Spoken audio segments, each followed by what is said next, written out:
അസ്സലാമു അലൈക്കും വറഹ്മത്തുള്ളാഹി. പുതിയ ഒരു കാലത്തെ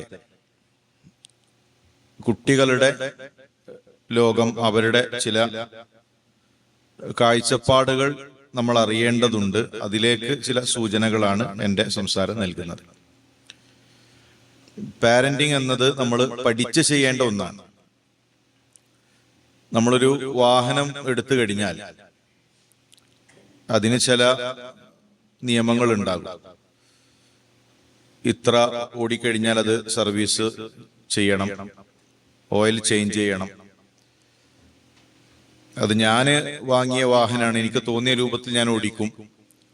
നിയമങ്ങൾ എനിക്ക് ബാധകമല്ല എന്നൊരാൾ തീരുമാനിച്ചു കഴിഞ്ഞാൽ ചിലപ്പോൾ ഒരു 10 കൊല്ലം 15 കൊല്ലം ഉപയോഗിക്കാൻ കഴിയുന്ന അതേ വാഹനം 2 കൊല്ലം കൊണ്ട് അത് കംപ്ലൈന്റ് വരും. അതുപോലെ തന്നെ നമുക്ക് തോന്നുന്ന രൂപത്തിൽ മക്കളെ വളർത്തൽ അത് പാരന്റിങ് അല്ല, അത് തോന്നിവാസാണ്. തോന്നുന്ന രൂപത്തിൽ വളർത്തുക എന്നുള്ളത് ഒരിക്കലും എന്തല്ല, പാരന്റിങ് അല്ല. അതുകൊണ്ട് കൃത്യമായി മക്കളെ എങ്ങനെ വളർത്തണം, മക്കളുടെ ലോകം എന്താണ്, അവരുടെ പുതിയ കാലത്തെ സാഹചര്യങ്ങൾ എന്താണ്, ഇതൊക്കെ മനസ്സിലാക്കി വേണം രക്ഷിതാക്കൾ മുന്നോട്ട് പോകാൻ. പുതിയ ഒരു വിദ്യാർത്ഥികളുടെ, പ്രത്യേകിച്ച് കോവിഡ് കാലത്തിന് ശേഷം പഠനങ്ങൾ പറയുന്നത് എവിടെയും ഒതുങ്ങിയിരിക്കാത്ത, സ്പാൻ ഓഫ് അറ്റൻഷൻ വളരെ കുറഞ്ഞ ഒരു ജനറേഷനാണ്. എവിടെയും ഒന്ന് അടക്കിയിരുത്താൻ കഴിയില്ല. ഞാന് +2 കഴിഞ്ഞ് ജാമിഅ പഠിക്കുമ്പോൾ ഞങ്ങളെ ബാച്ചില് 87 കുട്ടികൾ ഉണ്ടായിരുന്നു. 87 കുട്ടികൾ ഒരു ക്ലാസ് റൂമിലാണ്. പക്ഷെ ഇപ്പോൾ ഒരു 30 കുട്ടികളിലധികം ഒരു അധ്യാപകന് ഒരു ക്ലാസ് റൂമിൽ പഠിപ്പിക്കാൻ കഴിയില്ല. അത് പുതിയ കാലത്തെ ഒരു മാറ്റമാണ്. അതുപോലെ തന്നെ ഏതൊരു കാര്യവും അതൊന്ന് ശ്രദ്ധിച്ച് ഇരിക്കുക, അത് പുതിയ കാലത്തെ കുട്ടികളെ സംബന്ധിച്ചിടത്തോളം വലിയ പ്രയാസമാണ്.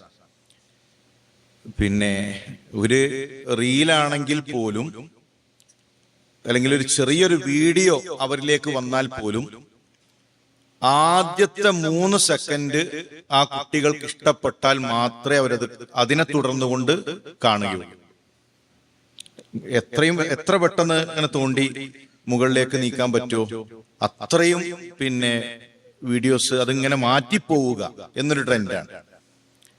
നമ്മുടെ നീട്ടി വലിച്ചുള്ള പ്രഭാഷണങ്ങൾ, മണിക്കൂറുകൾ നീണ്ട പ്രസംഗങ്ങൾ, അതൊന്നും പുതിയ കാലഘട്ടത്തിലെ കുട്ടികൾ കേൾക്കുകയില്ല. അതാണ് നമ്മളെ പ്രസംഗങ്ങൾ ഇങ്ങനെ ചുരുങ്ങി വന്നു. ആരും കേൾക്കാതായപ്പോ അത് ഒരു 5 മിനിറ്റ് നേർവഴിയാക്കി. ഇപ്പൊ 1 മിനിറ്റാണ്. 1 മിനിറ്റ്, ആ 1 മിനിറ്റ് എന്നിട്ട് ആൾക്കാർ കേൾക്കോ? ഇല്ല. അതിലെ ഒരു ആദ്യത്തെ ഒരു സലാമും ഹംദും കഴിഞ്ഞ് ആ തുടക്കം ശ്രദ്ധിച്ചിട്ട് അതും മാറ്റി. അപ്പൊ പൊതുവെ ആളുകൾക്ക് തന്നെ ആ ഒരു മാറ്റം വന്നു. പ്രത്യേകിച്ച് കുട്ടികളിലും ആ ഒരു മാറ്റം വളരെ അധികമുണ്ട് എന്നൊരു തിരിച്ചറിവ് രക്ഷിതാക്കൾക്ക് ഉണ്ടാകണം. മാത്രവുമല്ല, കൂടുതൽ നെഗറ്റീവാണ് പുതിയ കാലത്ത് കുട്ടികൾക്ക് കിട്ടിക്കൊണ്ടിരിക്കുന്നത്.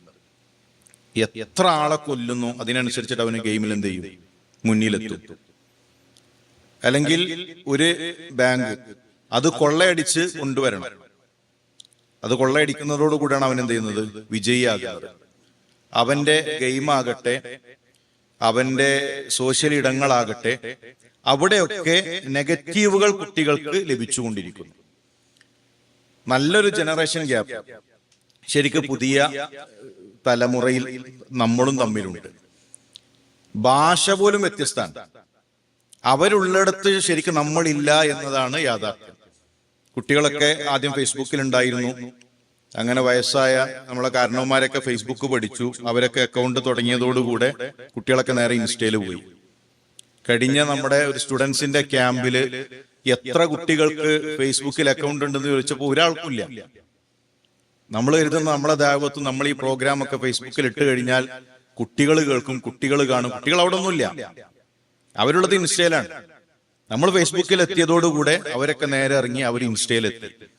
അവരെ ലോകം വേറെയാണ്, അവരെ ഭാഷ പോലും വ്യത്യസ്തമാണ്. നമ്മൾ പൊളി എന്ന് പറഞ്ഞാൽ എന്താ, ഒരു പൊളി കാർ എന്ന് പറഞ്ഞാൽ ആകെ ഒരു കേടുവന്ന ഒരു പഴയൊരു കാർ. പക്ഷെ കുട്ടികളുടെ ഭാഷയിൽ പൊളി എന്ന് പറഞ്ഞാൽ അത് ഭയങ്കര ഉഷാറാണ്. പൊളി പക്കാറ് പൊളി മൊബൈല്. ബാപ്പ ഭയങ്കര ഡാർക്കാണ്, ഉപ്പ ഭയങ്കര ഡാർക്കാണ്. നമുക്ക് ഡാർക്ക് എന്ന് പറഞ്ഞാല് ഒരു അർത്ഥമുണ്ട്, പക്ഷെ കുട്ടികൾക്ക് അത് വേറെയാണ്. വീട്ടില് പിന്നെ വല്യമാന്റെ അവസ്ഥ ആകെ സീനാണ്. വല്യമ്മ രോഗിയായി മരിക്കാൻ കിടക്കാന്ന പറയണത്, വല്യമ്മ ആകെ സീനായി കിടക്കാണ്. അപ്പൊ അവരെ ഭാഷ പോലും എന്താണ്, വ്യത്യസ്തമാണ്. നമുക്ക് പിന്നെ ഒരു ബാച്ച് കഴിഞ്ഞ് പുതിയൊരു ബാച്ച് വരുമ്പോ ഒരു +2കാരും +1 തമ്മിൽ പോലും എന്തുണ്ട്, വലിയ ഒരു അന്തരമുണ്ട്, വ്യത്യാസമുണ്ട് എന്ന് നമുക്ക് കാണുവാൻ സാധിക്കും. മാത്രമല്ല എല്ലാ കാര്യങ്ങളിലും നമ്മൾ ബഹുമാനം പ്രകടിപ്പിക്കൽ. ഇപ്പൊ നമ്മുടെ ഒരു ഉസ്താദ് വരുന്നു, ഇപ്പൊ നമ്മൾ എഴുന്നേറ്റ് നിൽക്കും, അല്ലെങ്കിൽ പ്രായമായ ഒരാൾ വരുന്നു, നമ്മൾ എഴുന്നേറ്റ് നിൽക്കും. എഴുന്നേറ്റ് നിന്നാണ് ബഹുമാനിക്കുക. പക്ഷെ പുതിയ കാലത്ത് കുട്ടികൾ അവരെ ഹെഡ്സെറ്റ് ഊരും. അവരിയ്ക്കണോടത്ത് ആ ഹെഡ്സെറ്റ് ഊരി താഴെ വെച്ചാൽ നമ്മൾ മനസ്സിലാക്കണം ബഹുമാനിച്ചിരിക്കുന്നു. അല്ലാതെ എഴുന്നേൽക്കലോ ഒരു ആദരിക്കലോ അതൊന്നുമല്ല. ഇത് മനസ്സിലാക്കിയിട്ട് വേണം ഈ ഒരു കാലഘട്ടത്തിലെ വിദ്യാർത്ഥികൾ ഇവിടെയാണ് നിൽക്കുന്നത് എന്ന ഒരു തിരിച്ചറിവുണ്ടാകാം. ഇവിടെ നമ്മൾ ശ്രദ്ധിക്കേണ്ടത്, പ്രത്യേകിച്ച് പ്രവാസികളായ ആളുകൾ എന്ന നിലയിൽ ഒരു നല്ല ബന്ധം നമ്മുടെ കുട്ടികളുമായി ഉണ്ടാക്കിയെടുക്കാൻ ശ്രദ്ധിക്കുക. ഒരു നല്ല ബന്ധം, അവരെ കേൾക്കുക എന്നത് വളരെ പ്രധാനപ്പെട്ടതാണ്. നമ്മുടെ ഒരു 3 സുഹൃത്തുക്കളുടെ പേര് എഴുതാൻ പറഞ്ഞാൽ നമ്മൾ എഴുതുന്ന ആ 3 സുഹൃത്തുക്കളുടെ പ്രത്യേകത അവര് നമ്മളെ കേട്ടിരുന്നു എന്നതാണ്. നമ്മൾ സംസാരിച്ചിരിക്കുമ്പോൾ ആ കേട്ടിരുന്ന ആളുകളെ ആയിരിക്കും നമ്മുടെ ഈ 25 കൊല്ലത്തെ 30 കൊല്ലത്തെ സൗഹൃദത്തിൽ നമ്മൾ ഇപ്പോഴും ഓർത്തിരിക്കുന്നത്. കേൾക്കുക എന്നത് വളരെ പ്രധാനപ്പെട്ടതാണ്. പലപ്പോഴും പ്രവാസ ലോകത്ത് നമുക്ക് നല്ല ജോലിയുടെ സ്ട്രെസ് കാരണം പിന്നെ കുടുംബത്തിന് വേണ്ടത്ര സമയം കൊടുക്കാൻ കഴിയാതെ പോകാറുണ്ട്. നല്ല തിരക്കുകളായി. എന്തിനാണ് ജോലി? ജോലി കുടുംബത്തിനാണ്. എന്നിട്ടോ ആ ജോലി കാരണം നമുക്ക് കുടുംബത്തെ നോക്കാൻ കഴിയാത്ത, ജോലി കുടുംബത്തിന് വേണ്ടിയിട്ടാണ് ജോലി ചെയ്യാൻ വന്നിട്ടുള്ളത്. നമ്മള് കുടുംബത്തെ അവിടെ നിന്നൊക്കെ മാറ്റി ഇവിടെ വന്ന് കഷ്ടപ്പെട്ട് അധ്വാനിക്കുന്നത് കുടുംബത്തിനാണെന്നാണ് പറയുന്നത്. പക്ഷെ ആ ജോലിയുടെ തിരക്ക് കാരണം പലപ്പോഴും കുടുംബത്തെ പരിഗണിക്കാതെ പോകുന്ന, കുടുംബത്തെ കാണാതെ പോകുന്ന ഒരു അവസ്ഥ ഉണ്ടാകരുത്. മദീനയിലെ ഒരു കുട്ടി, ആ കുട്ടിയെ കണ്ടപ്പോ റസൂലുള്ളാഹി സ്വല്ലല്ലാഹു അലൈഹി വസല്ലം തങ്ങൾ ചോദിക്കുന്നുണ്ട്, യാ അബാ ഉമൈർ മാ ഫഅല നുഗൈർ. അവന് ചെറിയൊരു കിളിയുണ്ട്, ഒരു കൊച്ചു കിളി. അബൂ ഉമൈർ, നിന്റെ ആ പക്ഷിയുടെ അവസ്ഥ എന്താണ്? ആ കുട്ടിക്കൊരു കളിപ്പിക്കുന്ന ഒരു കിളിയുണ്ട് എന്നും അതിനവൻ ഇഷ്ടമാണ് എന്നും റസൂലുള്ളാഹി സ്വല്ലല്ലാഹു അലൈഹി വസല്ലം തങ്ങൾക്കറിയാം.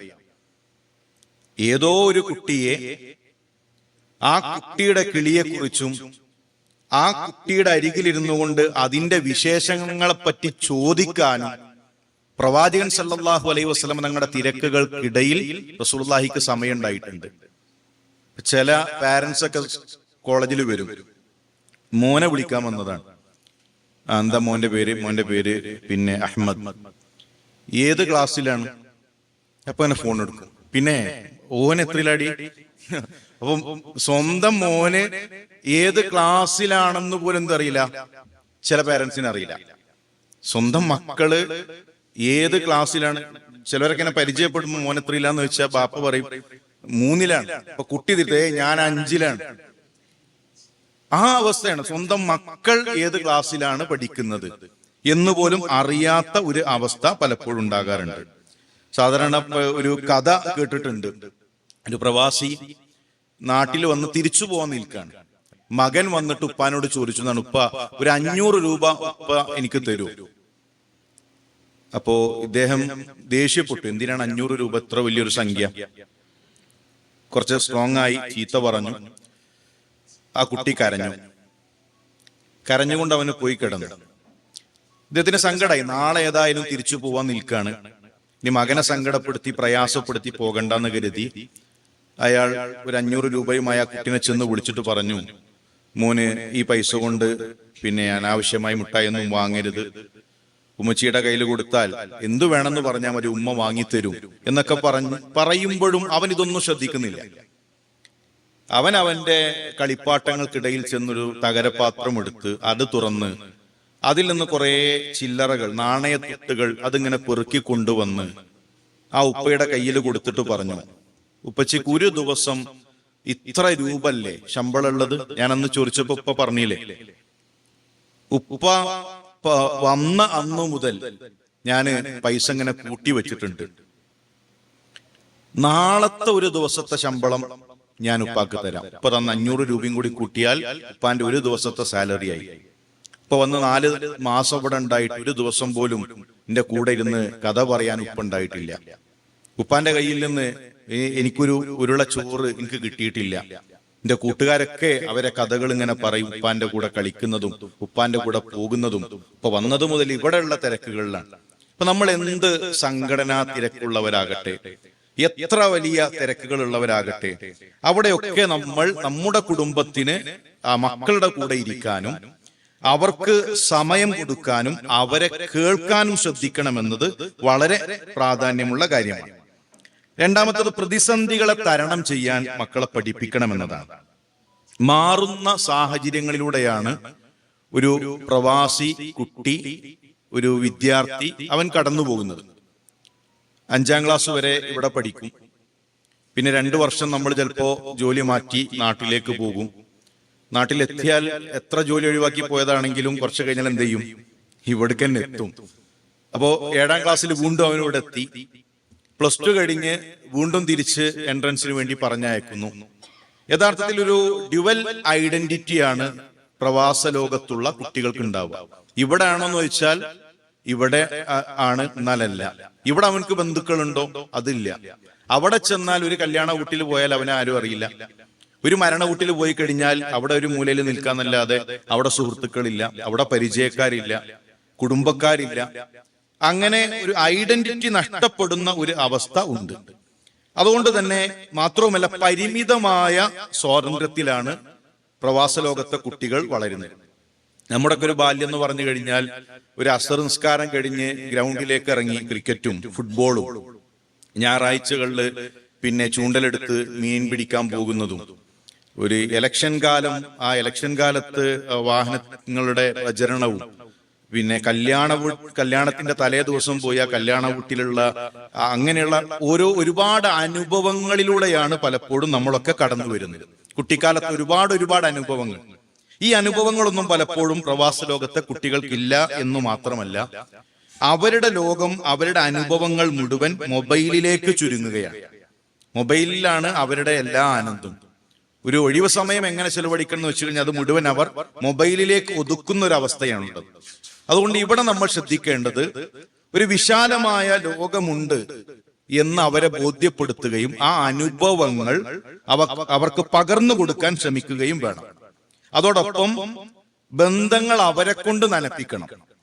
നമ്മൾ ചോദിക്കണം, വല്യപ്പാനെ വിളിച്ചോ, അല്ലെങ്കിൽ ഉമ്മാനെ വിളിച്ചിട്ട് കുറെ ദിവസമായില്ലേ, ഇന്ന് വിളിക്കുക എന്ന് പറഞ്ഞ് അവനെ കൊണ്ട് വിളിപ്പിക്കണം. ഇത് നിന്റെ ഇന്ന കുടുംബക്കാരാണ്, അവരെ നീ വിളിച്ച് സംസാരിക്കണം, അവരെ മോനാണിത് എന്ന് പറഞ്ഞ് നമ്മൾ അവരെ കൊണ്ട് വിളിപ്പിക്കുന്ന, നാട്ടിൽ ചെന്നാൽ തന്നെ കുടുംബ വീടുകളിലൊക്കെ ഒന്ന് പോകാനും ബന്ധങ്ങൾ ഉണ്ടാക്കിയെടുക്കാനുമുള്ള ശ്രമങ്ങൾ ഉണ്ടാകണം. അങ്ങനെ അനുഭവങ്ങളും ബന്ധങ്ങളും ഇല്ല എങ്കിൽ പലപ്പോഴും ചെറിയ പ്രശ്നങ്ങൾ പോലും അവർക്ക് വലിയ പ്രയാസങ്ങളാവും.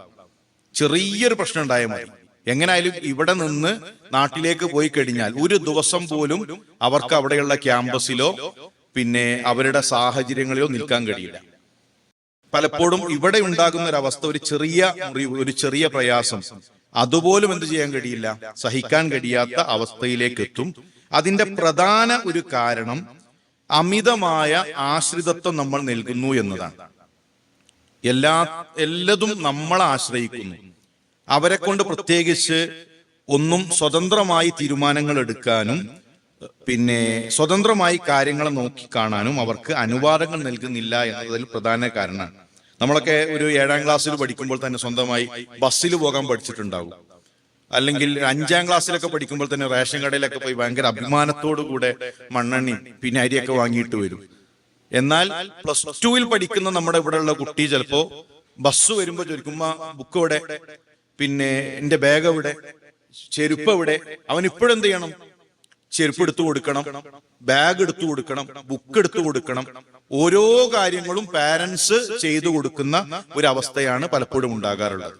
അത് മാറി ഓരോ കാര്യം അവരുടെ കാര്യങ്ങൾ സ്വയം അവരെ കൊണ്ട് തന്നെ ചെയ്യാൻ പ്രേരിപ്പിക്കുകയും അത്തരം കാര്യങ്ങളിൽ പാരന്റ്സ് ഇടപെടാതിരിക്കുകയും ചെയ്യണം. മറ്റൊരു വിഷയം നേരത്തെ സുലൈം ഉസ്താദ് പറഞ്ഞ ഒരു കാര്യം, അത് വളരെ പ്രധാനപ്പെട്ടതാണ്. പാരന്റ്സ് മാതൃകയാകുക. രക്ഷിതാക്കളാണ് ഏറ്റവും വലിയ മദ്രസ, ഏറ്റവും വലിയ റോൾ മോഡൽ. ഒരു കുട്ടി അവനെ പ്രസവിച്ചു കഴിഞ്ഞാൽ ശരിക്കും ഒരു ആദ്യത്തെ ഒരു 3 മാസമൊന്നും ഒരു ചിരിയൊന്നും ഉണ്ടാവില്ല. നമ്മളെ മലപ്പുറം ഭാഷയിൽ പറഞ്ഞാൽ ഒരു പച്ചമാങ്ങ കടിച്ചൊരു മോന്തായിരിക്കും ഉണ്ടാവുക. നമ്മളെ പെണ്ണുങ്ങളൊക്കെ വിചാരിക്കുന്ന പുതിയാപ്പെണ്ണ മോന്ത കിട്ടിയതാവും, കാരണം ചിരിയൊന്നും ഉണ്ടാവില്ലല്ലോ. പിന്നെ ഒരു 3 മാസമൊക്കെ കഴിഞ്ഞ ആള് ചിരിയും കളിയൊക്കെ കൈയിട്ടടിക്കലും കാലിട്ടടിക്കലൊക്കെ തുടങ്ങും. ആ സമയങ്ങളിലൊക്കെ ശരിക്കും എന്താണ്, അവൻ നമ്മളെ നിരീക്ഷിച്ചുകൊണ്ടിരിക്കണം, അവന്റെ ചുറ്റുപാടുകൾ നോക്കിക്കൊണ്ടിരിക്കുകയാണ്. ഒരു കുട്ടിയുടെ ജീവിതത്തിൽ ഏറ്റവും പ്രധാനപ്പെട്ടത് ആദ്യത്തെ 3 വർഷമാണ്. ആദ്യത്തെ 3 വർഷം നമ്മള് ഇനി എന്റെ കുട്ടിക്ക് 4 വയസ്സായി, ഇനി അവനെ പഠിപ്പിക്കാൻ തുടങ്ങണം, സ്കൂളിൽ വിടാൻ തുടങ്ങണം. അല്ല, അവൻ പഠിച്ചു കഴിഞ്ഞിട്ടുണ്ട്.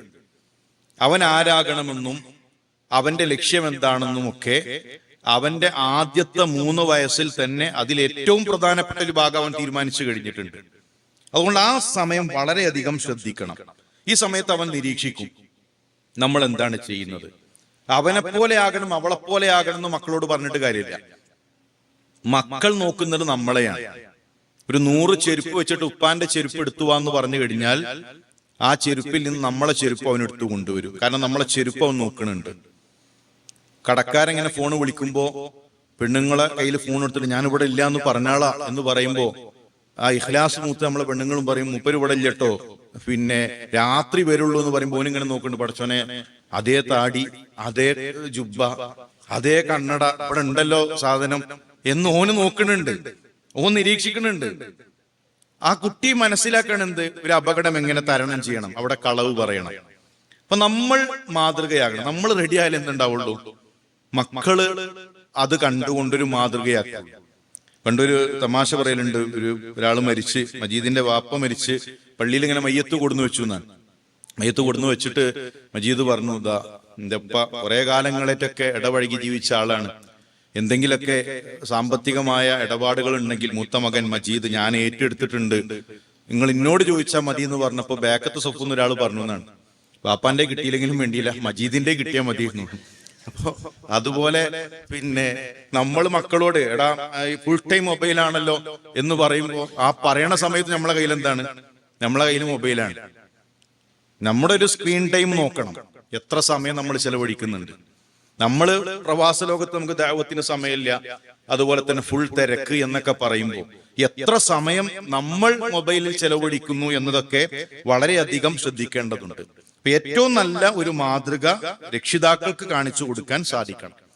ദാറുൽ അർഖമിന്റെ ഒരു ഇന്റർവ്യൂ ക്യാമ്പ് നടക്കുമ്പോൾ 5ാം ക്ലാസ്സിലെ കുട്ടികളെ തെരഞ്ഞെടുക്കുന്ന സമയത്ത് വെറുതെ കുട്ടികളോട് ഇങ്ങനെ പറഞ്ഞു, നാളെ മുതൽ നിങ്ങളെ തഹജ്ജുദിന് വിളിച്ചെഴുന്നേൽപ്പിക്കും, താല്പര്യമുള്ളവര് ഒന്ന് കൈമുന്തിക്കാൻ പറഞ്ഞു. ഇപ്പൊ എല്ലാവരും വന്ന ആദ്യത്തെ ദിവസം ഭയങ്കര ആവേശത്തിലാണ്, എല്ലാവരും കൈപൊക്കി, ഞങ്ങളൊക്കെ ഉണ്ട് തഹജ്ജുദിന് വിളിച്ചെഴുന്നേൽപ്പിക്കണം. ഒരാള് മാത്രം കൈപൊക്കിയിട്ടില്ല, അവനിങ്ങനെ ഇരിക്കാണ്. അപ്പൊ അവനോട് വെറുതെ ചോദിച്ചു, എന്താണ് അന്നെ വിളിക്കേണ്ടതില്ലേ? അപ്പൊ ആ കുട്ടി പറഞ്ഞത്, പിന്നെ എന്നെ വിളിക്കേണ്ട ആവശ്യമില്ല, എന്നും ആ സമയമായി കഴിഞ്ഞാൽ തഹജ്ജുദിന്റെ സമയത്ത് എന്റെ ഉമ്മച്ചി എണീക്കും, അപ്പൊ ഞാൻ എഴുന്നേൽക്കും, എന്നെ വിളിക്കേണ്ട ആവശ്യമില്ല. കാരണം ആ സമയത്ത് എന്റെ ഉമ്മ എഴുന്നേൽക്കലുണ്ട്, അതുകൊണ്ട് ഞാൻ ആ സമയത്ത് എഴുന്നേൽക്കും. അതാണ് ഒന്നാമത്തെ മദ്രസ.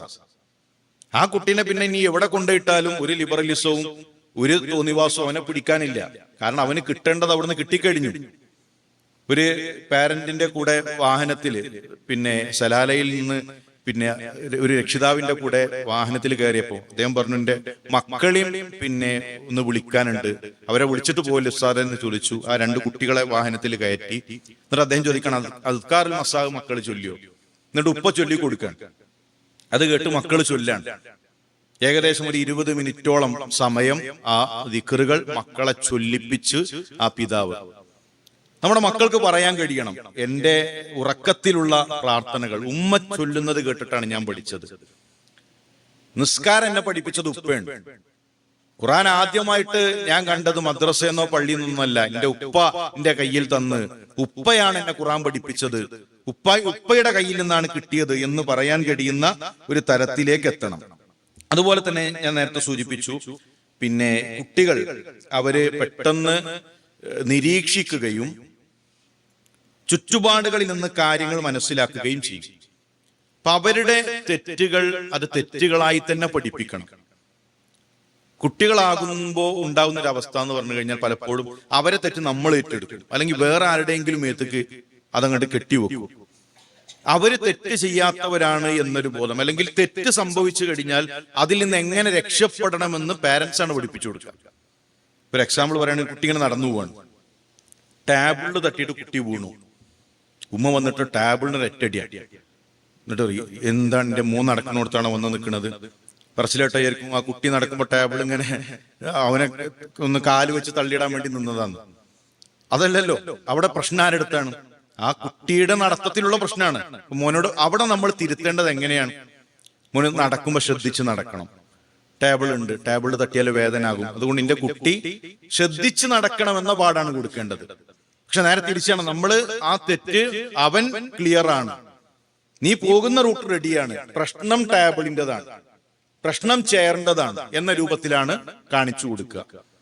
അതുപോലെ തന്നെ നമ്മുടെ ഭാഗത്തും പലപ്പോഴും ഉണ്ടാവില്ല അങ്ങനെയാണ്. നമ്മൾ ഒരിക്കലും തെറ്റ് നമ്മുടേത് അംഗീകരിക്കൂല. നമ്മള് പിന്നെ ടേബിളിൽ ഒരു ഗ്ലാസ് വെച്ചു,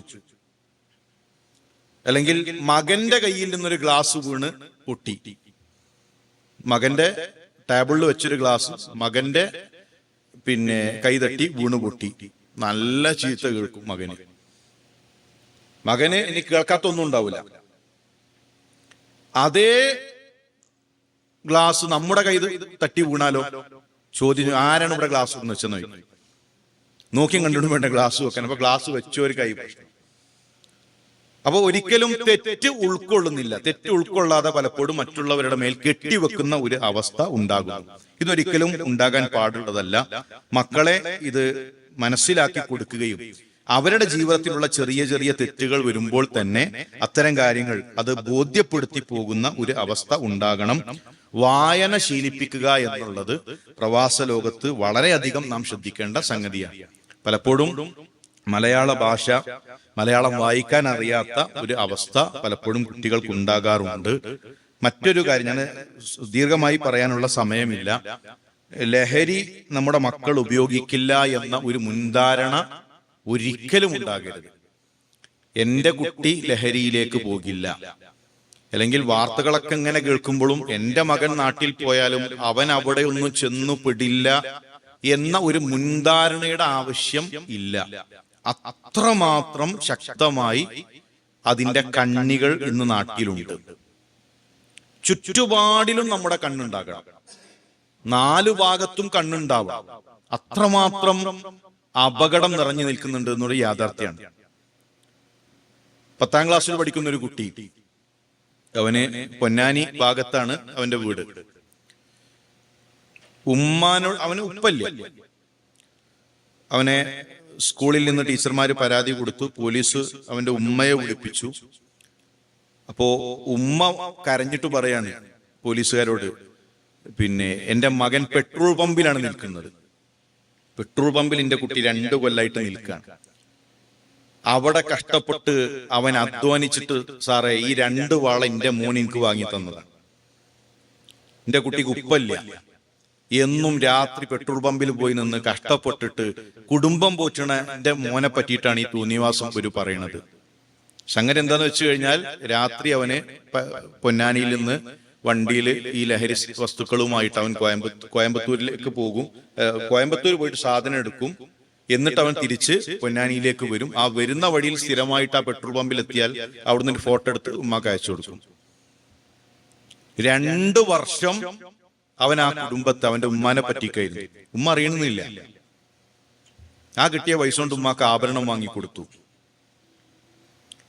മലപ്പുറം ജില്ലയിൽ 7ാം ക്ലാസ്സിൽ പഠിക്കുന്ന വിദ്യാർത്ഥി, ആ വിദ്യാർത്ഥിയിലൂടെ 140-ലധികം കുട്ടികളിലേക്ക് ലഹരിപ്പൊതികൾ എത്തിയിട്ടുണ്ട്.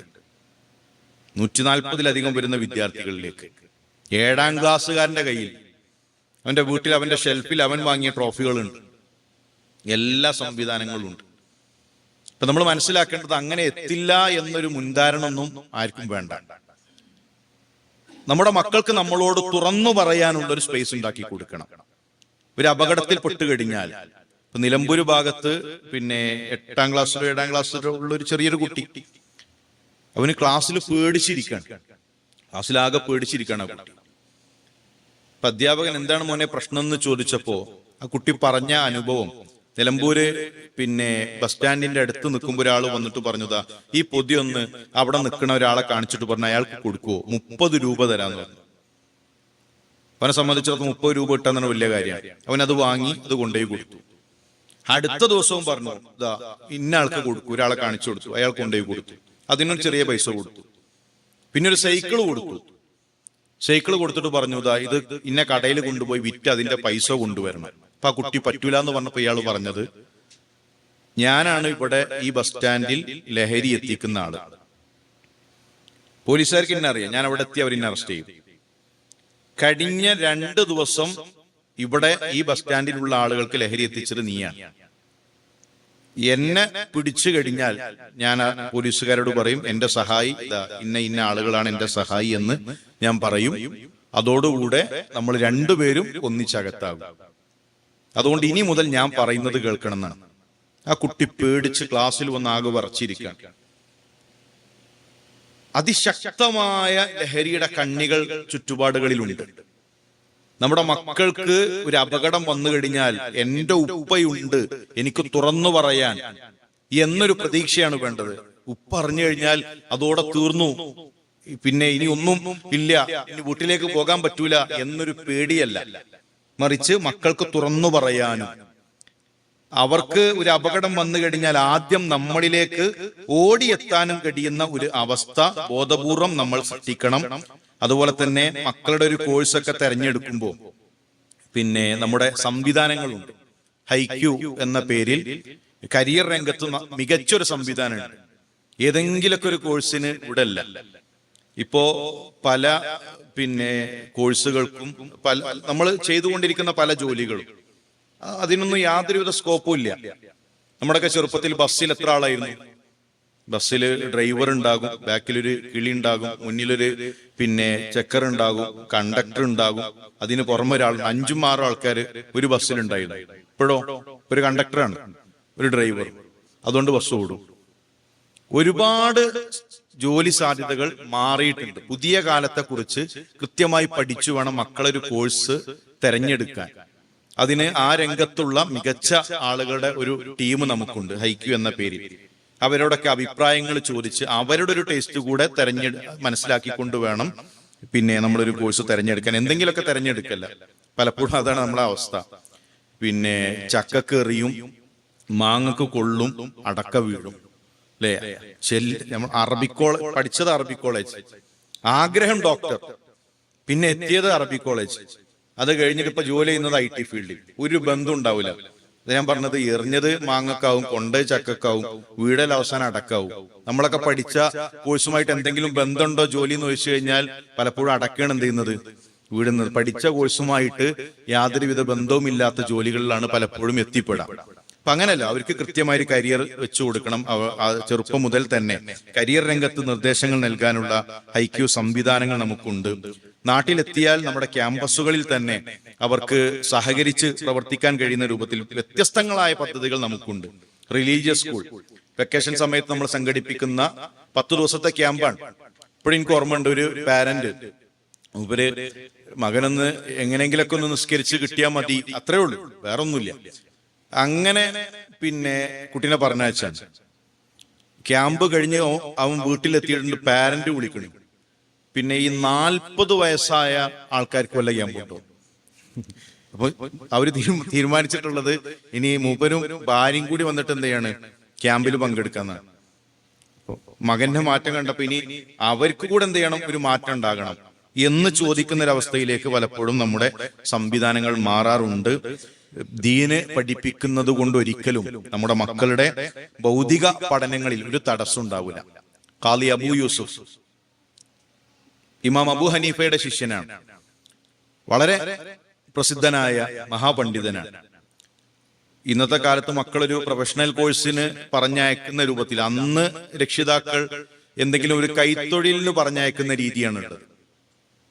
എന്തെങ്കിലും വരുമാനം കിട്ടുമെന്ന ഒരു ഉദ്ദേശത്തിൽ ഖാദി അബൂ യൂസുഫിന്റെ ഉമ്മ തീരുമാനിച്ചത് മകനൊരു തയ്യൽ പണിക്കാരനാക്കണം. അങ്ങനെ തയ്യൽക്കാരന്റെ അടുത്ത് കൊണ്ടുപോയി ചേർത്ത് ദിവസവും കുറച്ച് പൈസ കിട്ടും. ആ പൈസ അദ്ദേഹം കൊണ്ടുവന്നു കൊടുക്കും.